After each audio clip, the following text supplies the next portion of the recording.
So here's a question I get all the time when people are thinking about moving to North Idaho. Should I buy land on the reservation? Good question. Stick around and find out.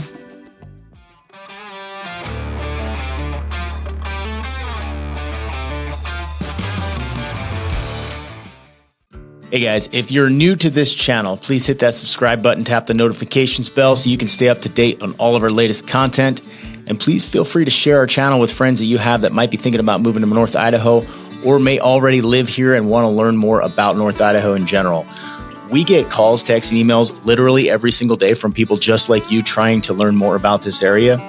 Our team is comprised of all former or current first responders and veterans.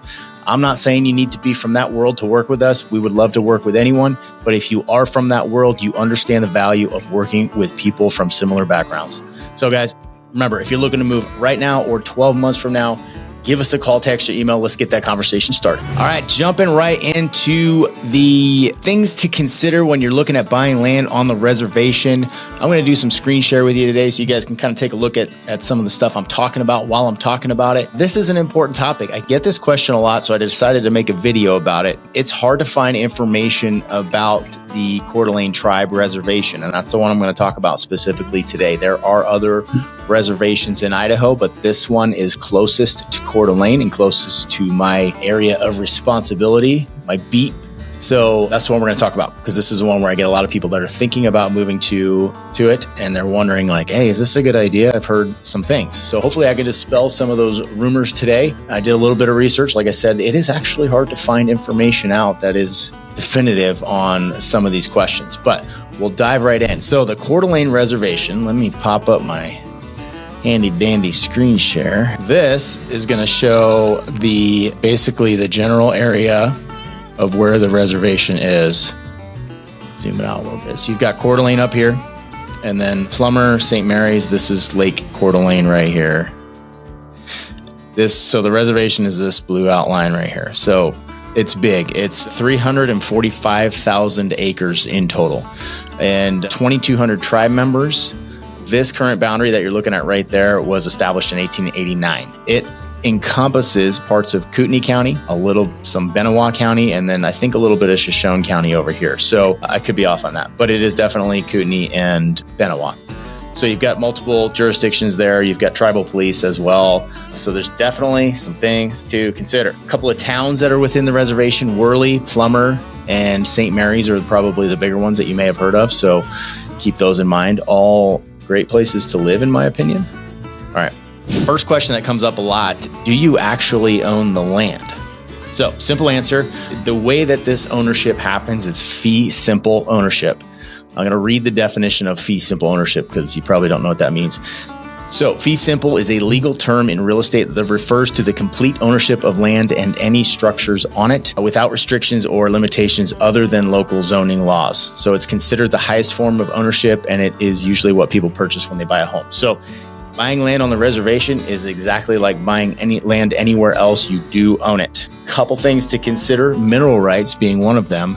That could be a case-by-case basis. So that is something that you want to have a competent realtor go through and look at that with the title company and determine for sure if the mineral rights transfer with the land when you purchase land down in the reservation. So doing your homework is very important. You don't want to just go buy this piece of land and not look into it at all, because you could get yourself in trouble with a few things. So that is one of the more important ones. Make sure you have mineral rights. That way, when you find that huge chunk of gold on your property, no one's going to take it from you. All right, back to the screen share. I wanted to show you a couple more things on here. This is the Coeur d'Alene Tribe website. Easy to find, cdatribe-nsn.gov, or just Google it. It will pop up. This is where you can find tons of information on the tribe, various departments there that you can work with, and then employment if you're so inclined. But Coeur d'Alene Tribe's been around a long time. They do have some beautiful land down there, and I think it's a good place to live as long as you're okay with some of the things that we're going to talk about here. Also wanted to show you, this is the Coeur d'Alene Casino Resort and Hotel website. So they have their casino down there. It is very nice. Let's see if I can pull up a picture of, okay, see, there's the casino floor. The outside is beautifully done. There is a golf course there. I think it's called Circling Raven Golf Course. So it's a beautiful place. You can go eat there, accommodations, all the stuff. So they did a really good job with that. That's a nice place to hang out and a good benefit to the community. That employs quite a few people in the community. I think I had it on here. There we go. So they're employing 1,700 people, and that benefits Idaho's economy. Must be taxes, $330 million coming through this casino annually. So pretty good deal. Nice to see the employment there and that it's actually a nice casino, because there are some out there that are not. All right, next up, let's talk about tribal law a little bit, because some people are concerned, like, hey, are the tribal police going to come and violate my constitutional rights? Is that a thing? The answer is no, they are not. So the way it works down on the reservation, the tribal police handle all affairs dealing with tribe members and not dealing with the general public, right? So you have the sheriff's departments down there that will handle all issues dealing with non-tribe members, and they will hand over cases to the tribal police if it involves a tribe member right there. So you have law enforcement coverage, know your constitutional rights are not going to get taken away by anybody. The tribal police are a great department, great people on there, very normal, so nothing to worry about in that regard. Also, you've got state troopers down there too, so they'll be doing traffic control or traffic violations on 95 as it cuts through there and any of the other major roadways. So just know that kind of puts a lot of people at ease, knowing that there is law enforcement coverage there and there are multiple jurisdictions, so if you're tribal or non-tribal. Okay, next up, this is probably the biggest point of contention that a lot of people have, and it involves hunting. The tribe has in their laws, right, their tribal laws supersede other laws in the reservation area, so keep that in mind. In their tribal laws, they are allowed to go onto any privately owned land and hunt or fish. They are not allowed to damage anything, not allowed to cut fences or do anything like that. So that one gets a lot of people. Now, keep in mind, if you own 5 or 10 acres, it's really unlikely anyone's going to care to come to hunt on your property. If you have 150 acres, maybe, because it seems a little more reasonable to go hunt a piece of land that size. So for most people, this is never going to become a thing, but it is something to consider, that you cannot deny access to them coming onto your land. So that could be a deal breaker for you. Maybe not, maybe you don't care, but it is something to keep in mind. I'm going to read you a little bit right out of so if you go on the website for the tribe, you can find information about hunting. They have a great pamphlet built up on, and they have quite a few laws about it. It's a good thing to check out if that's in your realm. Okay, so residents of the Coeur d'Alene Indian Reservation may be allowed to hunt and fish on the reservation upon issuance of a tribal permit, provided they have been physically residing on the reservation for the preceding 1 year. Permits are only valid within the boundaries of the reservation. So if you buy property there, you can hunt on the reservation, including your own land, but you have to have lived there for a year beforehand. So that's kind of interesting, because you need that permit even if you're on your own land. This is where the tribal laws supersede the state laws or county laws. Non-residents may be allowed to hunt and fish on the reservation upon issuance of a tribal permit. Permits are only valid within the exterior boundaries of the reservation, and nobody can shoot, hunt, trap, kill, injure, harass, or take in any manner any game without that permit. So here's the catch.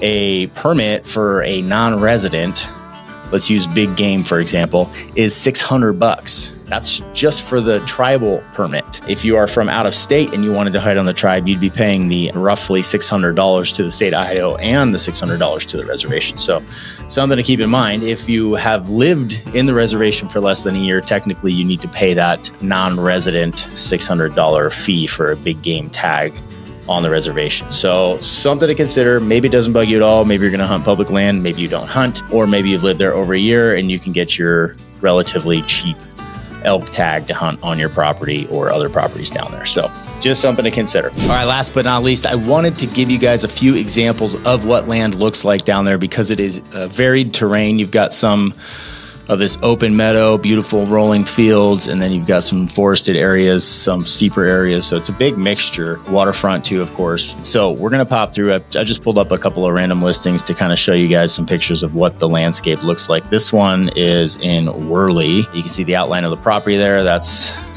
Chacolet Lake. It's a chunk of Lake Coeur d'Alene here at the bottom. And you can see the state park over here. So here's the landscape on this one. It's treed, some meadow, very beautiful, really pretty down there. And this one is 20.1 acres listed at $375,000 for 20 acres. I don't think it has any improvements on it. I would guess no water on that one. Okay, so this one, stepping up size, is also in Worley. This is a 140 acre lot, different landscape. Check it out. It's very... Now, this has been hayed out, so that's why it's brown like that. Of course, it is the drier season right now, too. Most of the year, this is going to be green.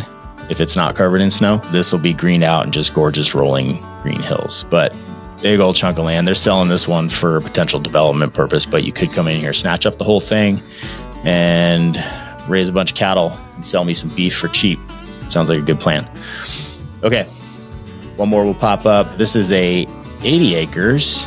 And you can see the variety of the varied terrain here. So we've got more mountainous, very treed, lush, beautiful chunk of land right here. I could just see some elk running all over that thing for sure. So cool spot. This outline here shows you that one. And this one's at $679,000 for 80 acres. That's a good chunk of land for 80 acres or for $679,000. So not a bad deal, especially up here in North Idaho where things are not cheap. Okay, so I may have left you with more questions than answers because, like I said, it's hard to find definitive information. But hopefully, I've touched on some of the subjects that are commonly asked about, which is hunting. Can tribe members just come on your land whenever they want? And do you actually own the land? That's another big question, right? So we touched on that. Yes, you do own the land. They can come on your land to hunt or fish at any time without notifying you. So that is something to consider. And we did touch on the hunting rights and how you can go about doing that. So if none of those things bother you, I would say land down there, and partly it's because of the location, because it's farther from the Coeur d'Alene base, but it's going to be on the cheaper side. So you're more likely to find large chunks of land down that way on the reservation or near it for a price that's a lot more affordable than what you would find between Coeur d'Alene and Sandpoint or north. So that's a big draw for some people to get down into there. And you're still, depending on where you're at, St. Mary's is an hour drive from Coeur d'Alene, but parts of the reservation are 15, 20 minutes from Coeur d'Alene. So it really depends where you end up. Obviously, there's waterfront properties down there as well. So there's some really good options for buying homes depending on what you're looking for. So for me, I don't think it would be a big issue, but it is definitely important to weigh out the pros and cons on buying land on the reservation to see if it works for you. And it's important to hire a skilled realtor or a realtor team that can guide you through the process, because we've done it before, and find a good title company which we can connect you with so that you can learn all of the information, including mineral rights, things like that, water rights, so you really know what you're getting into before you purchase land down there.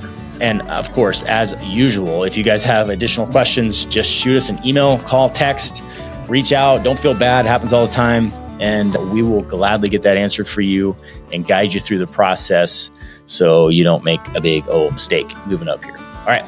Thank you, guys. It's been a pleasure as always. And remember, if you're looking to move right now or a year from now, doesn't matter. Give us a call. Give us an email. Let's get the conversation started. If you're in town, I want to meet up for coffee, or the team, somebody on the team will meet you up for coffee and get to know you a little bit and kind of help you out through the process. So thanks again, guys, and we will catch you on the next video.